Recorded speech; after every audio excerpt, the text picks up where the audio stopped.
If you're a sim racer, the likelihood of someone being better than you is close to 100%. In this video though, I'll be teaching you 7 lessons that I learned that improved my driving skill over the years. Enjoy. Practice equals skill. The first thing I want to get on the paper is the more you practice, the better you'll be. You know, it's quite simple. You'll not find a sim racer at the top of his game who's not spent hours upon hours upon hours practicing specific car combos for specific races and getting setup changes in and all that sort of stuff. Now I get that practice can get boring quite a lot, which is why I would really recommend that when you're practicing, you practice actively. You concentrate on the practice, and if you start to feel unconcentrated, take a short break. I can tell from my experience of spending 45 minutes where you're actively practicing instead of 1.5 hours where you're just passively driving around and not really concentrated. You'll get way more out of the 45 minutes where you're concentrated and focused on what you can improve. Which leads me on to the next point. Concentrate at what you're bad at. If you only concentrate on the things you're good at, you'll get really good at those,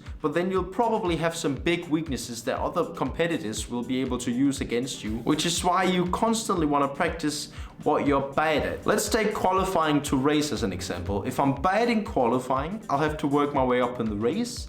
And if I'm bad in the race and I quali well, I'll just fall back down in the race. So therefore I want to practice what I'm not too good at, so I have an overall, better strength. This is where I would recommend before you're going into a practice session, just taking 2 to 5 minutes where you look at what you're not very good at and what you want to try and improve, and then you focus on improving that for however long you're going to practice. And also, the more you practice actively, the more you'll get an understanding of yourself and what you need to improve. Winner mentality. If you want to win something, you better go for it and you better send it. And if not, do you deserve to win? For me, there's 2 mindsets you can have going into a race. There's the slacker mentality and the winner mentality. If you come into a race with a slacker mentality thinking, I don't know if I'm going to win this, I've done maybe 10 laps of practice or something, what do you expect to get out of it? Or on the other hand, if you come into a race with a winner mentality thinking, I'm gonna win this, I've done my practice, I've done my research, and I'm ready for whatever is to come. But when you make that mistake, you better soak it up and learn it for the next time. And if you keep on doing this,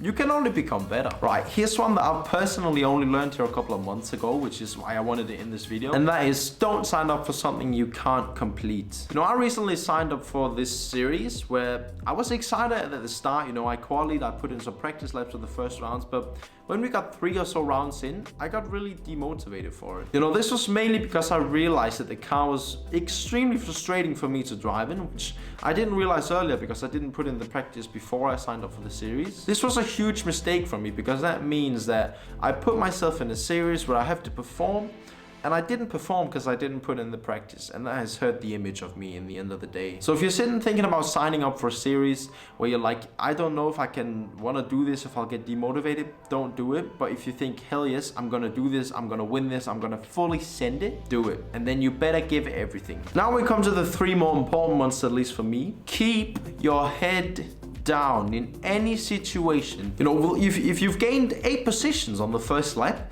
that's good, but what does that matter if you've been at 2 laps after because you're not concentrated, because you're excited? Well, then it's kind of useless, isn't it? Keeping your head down and keeping calm is one of the most important things within racing. And if you get a bit excited, if you get a bit of butterflies in your stomach or something, just take a breather down the next straight. Just inhale, exhale. This has really helped me, especially before race starts, where if you're a bit more calm and collected, it'll usually work out way better because you maybe don't go for that stupid gap on the inside of turn 1, which isn't really there. If you find it hard to keep your head down or you're angry over something, listen up for the next tip because this one helps out as well. As simple as it might sound, go for a walk. This is probably one of the things that have helped me the very most within sim racing. Let's say that I'm in a practice session for a race or something. I've been practicing actively for 45 minutes, focusing everything on it, and I'm starting to get a bit tired of it.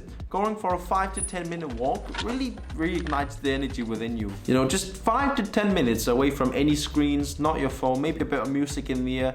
Just get some fresh air, and this is one of the best advice I can give you. Other than this last one, which to me is the most important one, enjoy what you're doing. If you wake up in the morning and see sim racing as a chore every day, thinking, oh, I have to practice today, at the end you'll get burned out and you won't have the motivation to do sim racing properly. I've had a problem with this recently, and looking back at it, it has quite a lot to do with point 4, which is don't sign up for something you're not ready for, which It's what I did, and at the end it burnt me out, so I took like a month, 2-month break. And that was only because I didn't enjoy what I was doing. Now I only drive what I'm enjoying, which gives me the motivation to do better in it because I really like it. So I would recommend doing this regular checkup, asking yourself, am I enjoying this? Am I ready for what I'm about to go into? Or am I gonna suffer from this later on? Also just the fact of thinking about some of the positive stuff that has happened to you instead of all the negatives, that can give you a bit more motivation,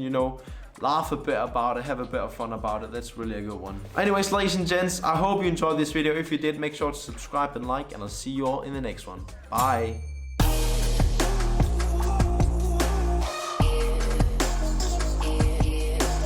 That was mad, man. Mad.